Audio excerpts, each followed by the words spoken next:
Hello, Big Z. I hope you are doing well. I have a question I hope you could talk about a little. I might talk about it a lot, we'll see. Could you explain the difference between sacral counternutation and the lumbar spine / pelvis flexing as a unit? What should we be looking at in a client? Is it possible to see the difference?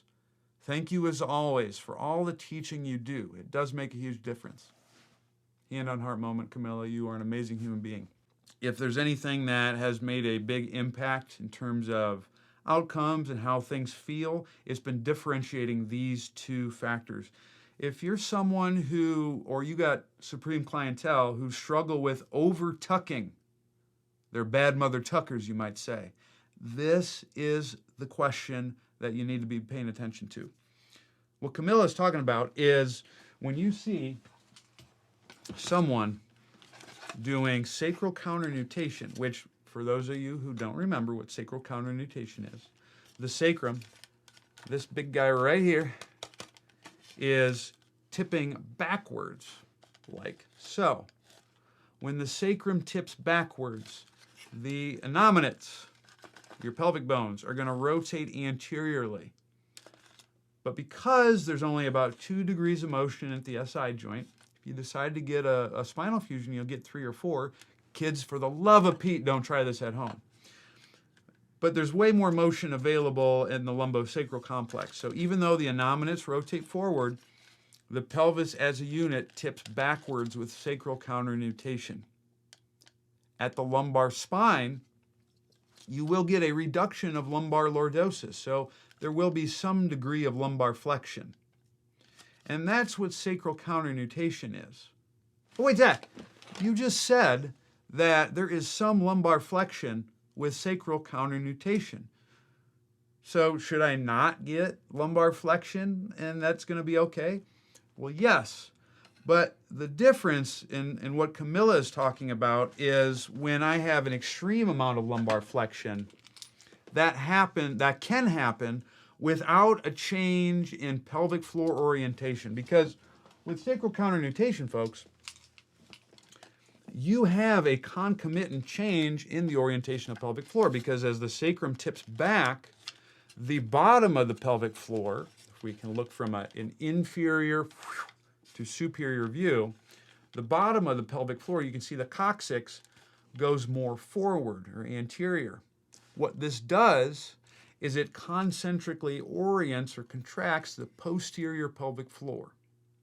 And then on the front side, because you're going to get a narrowing of the IPA, you get an eccentric orientation of the anterior pelvic floor. What can happen is some people can create lumbar flexion like that without changing the shape of the pelvic floor. That's the big difference. So here, I just flexed the lumbar spine as a unit, and nothing changed here. And it's a common compensation that we see with people who are trying to tuck. If you've ever had someone who over-tucks on a squat, or the common issue that I had is, and it's partly my fault, was we had someone where I was teaching them the concept of the tuck. They're like, you know, these people have got the hingy squats for days, they're back squatting big weight, and they're thinking, cool, Z says I just got to get a little bit of tuck, and life's going to be good on my squat, and then their back hurts. Well, I think what was happening in that situation was we were having an extreme lumbar flexion strategy, and then they go down into a squat, and that might have just loaded particular segments in the lumbar spine in an undesirable manner, as opposed to the counternutation action, which I showed previously. So there is a difference in that regard, and the major key is with sacral counternutation, you have a change in pelvic floor orientation. With pure lumbar flexion, you do not. Now, what does this look like? Well, I'm glad you asked. So the big difference is when you see someone doing just pure counternutation, it's going to appear as though there is more inferior and superior movement of the pelvis as they do this action. And that allows you to stay a bit more vertical when you're doing things like a squat. That's desirable. What you'll often see is the curve of the lumbar spine will reverse, but it will appear a lot more uniform.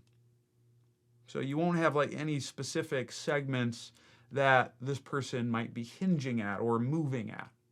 Whereas with someone who is doing lumbar flexion without the pelvic floor shape change, you'll see more anterior to posterior movement of the pelvis. So you'll see the pelvis come forward as opposed to that superior to inferior action. It's way more subtle.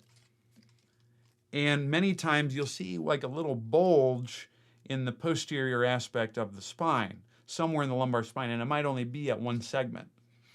Now, when I say bulge, folks, I'm not talking about a disc bulge. And don't tell your clients, for the love of God, that they got a disc bulge or something like that. I wouldn't even say bulge. Don't say anything to them, but just notice this. If you see one segment that's kind of, or a couple segments that look like they're flaring out as they do the squat, the pelvis looks like it's sitting a bit anterior, not an anterior tilt, but it's anterior in relation to the thorax. So you can see when I tip the pelvis forward that the thoracic spine, which is in blue, unless you're watching this in black and white, the thoracic spine, this area here is behind the pelvis in this case. Now, obviously, it's not to this extent, but I think having the exaggerated visual helps.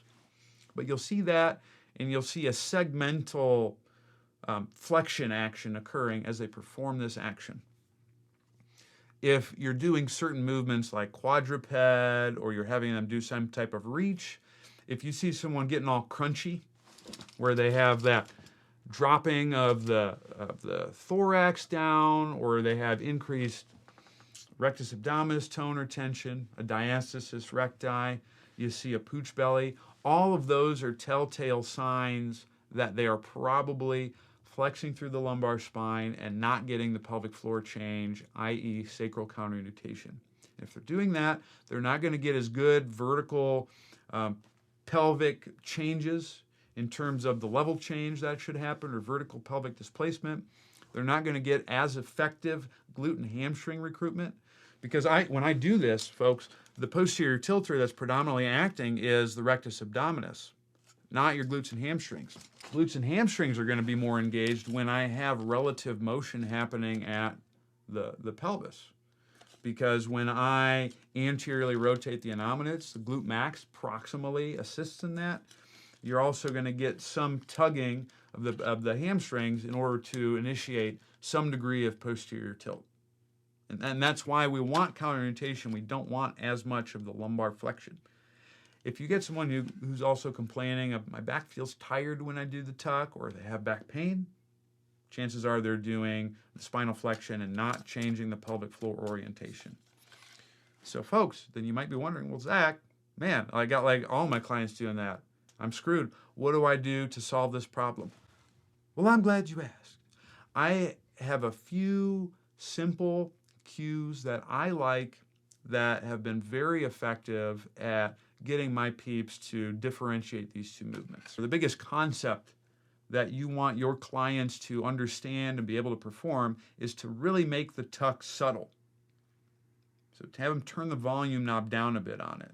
Some verbal cues that I like would be the back pocket tuck. I think this is why this is a really good cue, is because when I do the back pocket tuck, I'm getting more of that superior-inferior movement of the pelvis.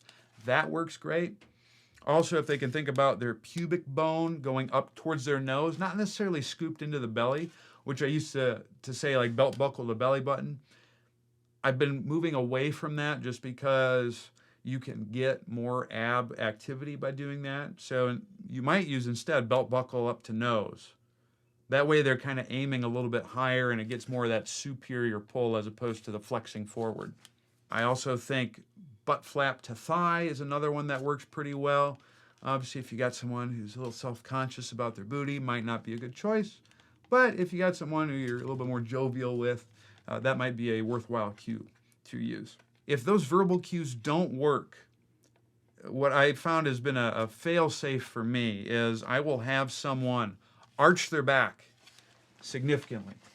So have them stick their butt out like they're Jennifer Lopez or Kim Kardashian, depending on what generation of people you're working with.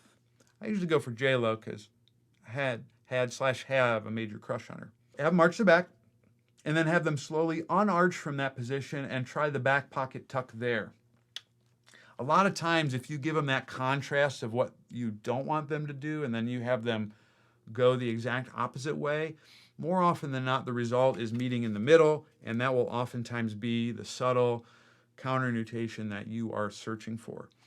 And as long as you are visually paying attention to make sure that they're not getting that bulge, they're not getting too much forward pelvis movement, and another key, a lot of times people will be cueing the tuck and they won't worry about the exhale when they're performing a move.